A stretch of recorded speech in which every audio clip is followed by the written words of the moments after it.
আরে এ নুনু, আজকে আবার চলি আইস বলো। নতুন ভিডিও নিয়ে চলি আইস। তাহলে আর দেরি করতিস কে, চল শুরু করি।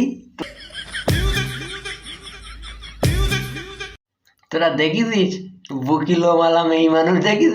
এই দেখ, দেখি রে, দেখিসনি তো জীবনে দেখবি কেমনে? তোরা তো গ্রামে থাকিস নুনু। আজকে দেখ বুকিল লো মালা মেই মানুষ, দেখ কিরাম লাগতি। হ্যাঁ, কিরাম লাগতি।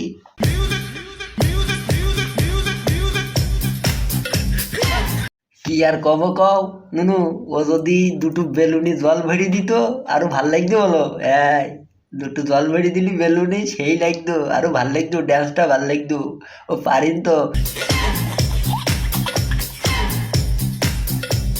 ই অবস্থাটা দেখি দাও, অবস্থাটা দেখ নুনু, দেখ কি করি, দেখ দুই ঠ্যাঙের মাঝখানের কলা কান ধরি হাতে ঘুরি নিয়ে বেড়াচ্ছে। দুই ঠ্যাঙের মাঝখানের কলা হাতে নিয়ে ঘুরি বেড়াইতি। ওই দুই ঠ্যাং নাড়ালি ঝামেলা হয় না, মাঝখানে বেঁধে যায়, তাই দেখ হাতে ঘুরি নে, হাতে ধরি নে, ধরি, তাই দেখ দুই ঠ্যাং কি করে নাড়াইতি দেখিস। তাই আজকে এই পর্যন্ত দিচ্ছি, এরপরে নতুন ভিডিওতে দেওয়ার আবার দেশ কেন কিরাম লাগে। এই ভাল লাগছে, যদি ভাল লাগে ভিডিওটা তাহলে তোরা লাইক কমেন্ট করিস বলো, করবি কেন তো?